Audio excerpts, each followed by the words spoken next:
हर हर महादेव, जय शिव शंभु, श्री शिवाय नमस्तुभ्यम। आज हम सुनेंगे शिव और पार्वती की गणगौर की कहानी। आज मैं आपको गणगौर की दो कहानियाँ सुनाऊंगी। अभी पहले सुनते हैं शिव और पार्वती की कहानी, उसके बाद एक कहानी और सुनाऊंगी जो गणगौर के दिन सुनी जाती है। कहा जाता है कि पुरुषोत्तम मास की अमावस्या के दिन यदि हम गणगौर की कहानी सुनते हैं तो हमें 10 गुना उत्तम फल की प्राप्ति होती है। तो चलिए कहानी को शुरू करते हैं। एक बार भगवान शिव और पार्वती जी कैलाश पर्वत से धरती पर भ्रमण करने के लिए उतरे तो सबसे पहले उनको एक गाय मिली जो बहुत तड़प रही थी, क्योंकि वह गर्भवती थी और उसका प्रसव का समय हो चुका था। माता पार्वती को बहुत घबराहट हुई। उन्होंने भगवान से कहा कि मेरे तो आप गांठ बांध दो, मैं ऐसे दुख देख नहीं सकती। तब भगवान बोले, अभी तो बहुत दुख देखना है, चलो आगे मैं तुम्हें दिखाता हूँ। तब दोनों आगे चले गए तो हथनी परेशान हो रही थी, क्योंकि हथनी को बहुत पीड़ा हो रही थी। फिर उससे आगे चलने पर देखा कि राजा के रजवाड़े से उल्टे निशाने हो रहे थे। माता गौरा ने भगवान से पूछा कि ये क्या हो रहा है। तब भगवान ने कहा कि राजा की रानी गर्भवती है और उसे प्रसव पीड़ा हो रही है। तब गौरा जी ने ज़बरदस्ती भगवान के मना करने पर भी गांठ लगवा दी और कहने लगी कि मुझे कभी भी बच्चा नहीं चाहिए। तब आगे और सैर करने के लिए बढ़े। अब वापस आते समय क्या देखती है कि राजा के यहाँ शहनाई बज रही है और खुशियाँ मनाई जा रही है। रानी बहुत खुश है। तब गौरा जी बोली, तब रानी भी बहुत खुश हो गई। तब गौरा जी बोले कि यह क्यों खुश है। तभी भगवान शंकर बोले कि जब हम इधर से भ्रमण करने जा रहे थे तो जिस रानी को प्रसव की पीड़ा हो रही थी उस रानी को बेटा उत्पन्न हुआ है, इसीलिए वह इतनी खुश है। तब माता पार्वती ने कहा कि कृपया आप मेरी गांठ खोल दे। तब भगवान ने मना कर दी और आगे चले तो हथनी भी अपने बच्चे को प्यार से चाट रही थी और गाय भी बहुत खुश थी,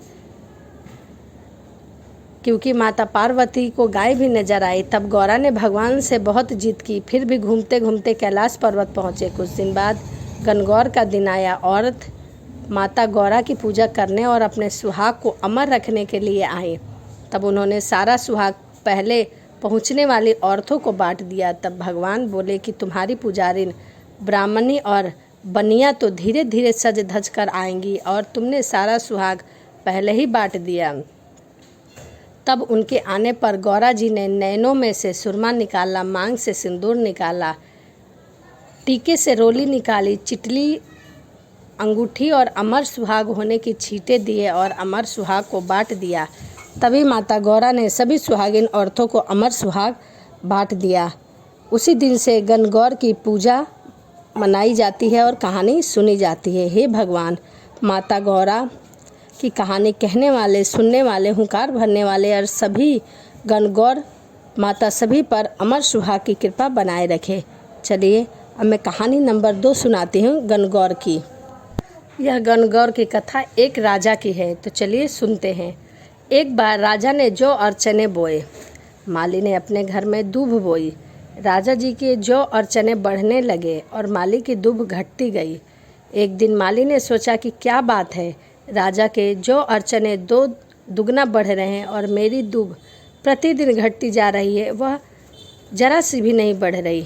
एक दिन माली छुपकर बैठ गया और देखने लगा कि क्या कारण है कि राजा का चना बढ़ रहा है और मेरी दूब घट रही है।